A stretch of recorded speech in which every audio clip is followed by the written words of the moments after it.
Hello and welcome to my YouTube channel. My name is Anca and today we're going to talk about St Regis. So tell me, what comes into your mind when you think about the luxury market? Because for example, I can think of some categories that immediately pop into my head, such as the boating industry, automotive industry, real estate, hospitality, and specifically to this video, the luxury hotels of the St Regis, since they're bringing 2 more residential towers in Miami. You'll be quite impressed to hear what I have to say, so here it goes. Not too many brands have this incredible backstory, an origin story that still very much resonates today. In St. Regis's case, this legacy began over a century ago, and I love telling the story because so much of what the founder at that time, John Jacob Astor IV, created is still very much inspiring us today. So his legacy began in 1904, which is really right in the heart of the Gilded Age. That's when the doors of this indigenous New York opened, and that really started this incredible brand's legacy. And I kind of need to talk about Astor himself for a moment because his vision and sort of his vanguard spirit is what truly inspired it all.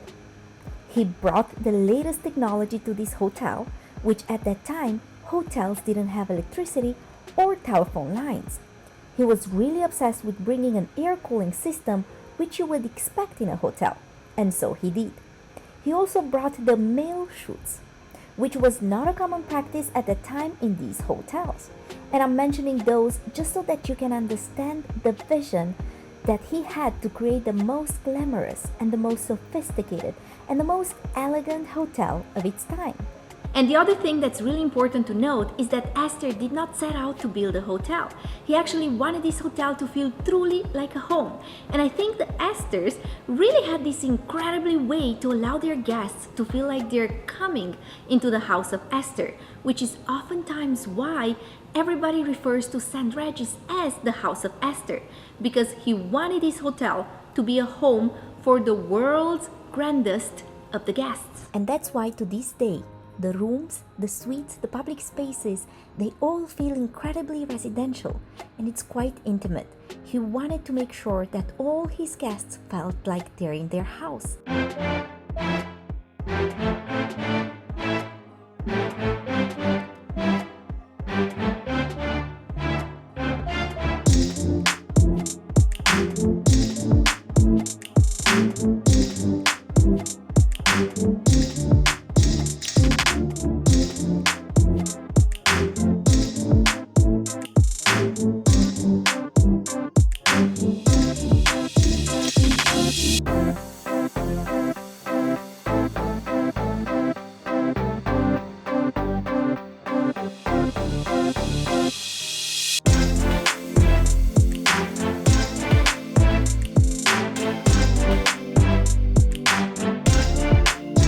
Was the one that introduced the Butler service, which again was not something you would find in a luxury hotel in the Gilded Age. When you stayed at a friend's house, you would be normally offered a butler to help you and guide you throughout your stay of your visit, but in a hotel that wasn't common. So he actually introduced the 5 original butlers, which to this day is a key hallmark of their brand, and of course in a very modern way. You must know that all of their hotels offers a very differentiated butler service program across the globe. I think the spirit of innovation is something that they continue to champion throughout all of their portfolio. It really sets up the brand across the luxury space. And throughout the years, their brand has continued to live up to that vision, which is the Astor's vision. It has been the center for gatherings, cocktails, culture, and for art, and it always attracted these amazing luminaires such as Andy Warhol and Salvador Dali, Marilyn Monroe, and Alfred Hitchcock. And it's always been sort of this playground for these really interesting personalities. And when you go to one of the existing St. Regis's, such as the one in New York, I really believe that those walls speak to you. There's an incredible level of storytelling that is just really rich to truly harvest from. And that rich heritage allows them to define what modern luxury and glamorous sophistication looks like for the guests of today and tomorrow. So that's kind of, I'd say, the main highlights of the origin story, and a couple of other areas of how they enliven their brands, traditions, rituals throughout some programs that you'll find across the globe. So the Bloody Mary, for example, was actually invented in 1934 at the St Regis in New York in the King Cole bar by a French barman named Fernand Petiot. And the cocktail was initially called the Bloody Mary, but was renamed as the Red Snapper because Petiot and the hotel thought that the name was too controversial for that time. Fortunately, it made such an impact that it's now a signature cocktail across all of their hotels. However, the original recipe of the Red Snapper is still offered at the King Bar in New York and every one of their hotels. So that is just one of their trademarks. The other ritual that is worth mentioning is the evening ritual, where truly, from a sensory perspective, the view is spectacular. The lobby transforms from day to night. The lights dim, the music comes up, and then of course a beautiful bottle of champagne is savored. Esther had this love for Napoleon, and Napoleon would exclaim after a battle that champagne in victory, one deserves it, and in defeat, one needs it. I think it's safe to say that we should take that inspiration to every day, because every day we fight some kind of a battle. Whether you had a really great day or a really bad day, there's always reason to get together and savor a bottle of champagne at the end of the day and celebrate no matter what. I love that sort of analogy that was made here because it is certainly true today, and it sets up the tone for the glamour and the sophistication of the St Regis. And for you, my dear follower, you just learned 10 things today about the St Regis, and that's fantastic. Especially because we speak about luxury, St Regis makes top of the list. What we call new luxury today has changed over the past handful of years in terms of what luxury means. For example, a few years ago, luxury was all about price and maybe even a person's income level or net worth. But today, it kind of transcends all that, and it seems to be more about things like quality and uniqueness and ultimately achieving a certain lifestyle. And I actually think that there is this amazing process taking shape right now where you have ultra affluent travelers and regular customers looking for ultra experiences. The pandemic kind of augmented that. While there are certain elements of luxury that do transcend, there has been a shift in priorities and desires of what St Regis luxury consumers want today. More than ever, we have to understand that there is a wide variety of tastes and inspirations and references that the luxury consumer of the St Regis is known for. And wealth is more than ever a true meritocracy.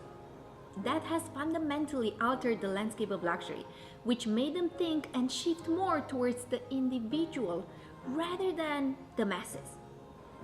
That came as a result of the fact that nowadays luxury consumers are a lot more thoughtful about their decisions that they're making. Not only do they want to make sure, of course, that it's safe and clean, but they also want to learn more about their destinations and the experiences well before they arrive. So they are prioritizing uniqueness of a destination, privacy, and their well-being. But it also means that they're looking for an ultra over-the-top service, customized itineraries, authentically local experiences that make every moment truly matter more than ever before. And I believe that this is where St Regis scores more points than any other brand out there. They study the luxury consumer very closely, and they go beyond the sort of basic luxury expectations. They want you to feel like everything has been done specifically and intentionally for you. If you're familiar with the St Regis brand, you will agree with me when I say that in whichever St Regis you choose to live or stay, you will feel at home anywhere in the world. As a quick piece of advice coming from somebody that has seen quite a few projects in the happening, before you decide, choose quality and not just design and product within the beautiful hotels. But really, pay careful attention to the index around service and the experiences that you have, the opportunity to have inside the space, and also the experiences that can be curated for you off property. What's interesting is that in the last 5 years, hotels have experienced a total shift and rise in leisure travel, and the leisure luxury consumer is a very different customer than a business traveler. This amazing rise was particularly pinpointed by the St Regis management, especially in the mountain and beach destinations, telling them that people are looking for more opportunities to explore the outdoors. And so, one of the main destinations shall be the new residential buildings in Miami. Being in the face of consumers since 1904, St. Regis obviously had a loyal high net worth audience, but the question is, how do they capture new audiences? They take a lot of inspiration from other legacy brands such as Chanel or Valentino, or even Dior. Let's take Chanel for example. The brand is still staying true to her principle, but in a very modern way that's appealing to the next generation. St. Regis is evolving as well by amplifying diversity beyond avant-garde, modernity, and a much more glamorous point of view whilst born in the Gilded Age. By commemorating the past in a modern way, word is that they will double their business in the next 2 years. To this day, they still know how to perfectly press your suit or deliver you an amazing cup of coffee, but they also want their butlers to act like true connectors, ambassadors of luxury that can go the extra mile, such as getting you that really difficult reservations to a table in town. These butlers will also understand how they can help you augment your social media experience or presence by creating those experiences and services that people anticipate. Taking it to the next level, staying true to their original ethos of this promise, life exquisite, trying to elevate everything that is ordinary to be truly extraordinary with no detail being overlooked. That is St. Regis. First, I would like to say that there's still this notion that people believe that luxury is all about how expensive something is. And I think we need to dispel that, because I believe true luxury is about how handcrafted it feels or how special it feels. And does it stand the test of time? So is it truly timeless, and will it last forever? And that's kind of those simple moments and those timeless stories that you can tell about an experience or about a product that you love. This is what defines luxury. St. Regis has an origin story that still to this day inspires their brand for tomorrow.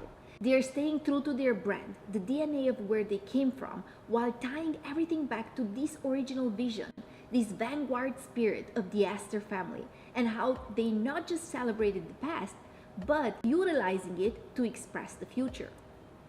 The storytelling part is so incredibly important in the luxury hospitality because we tend to move so fast into technology and digital AI. But we cannot forget about the handcraftedness that luxury needs to have in order to become truly successful. And I believe St. Regis does that.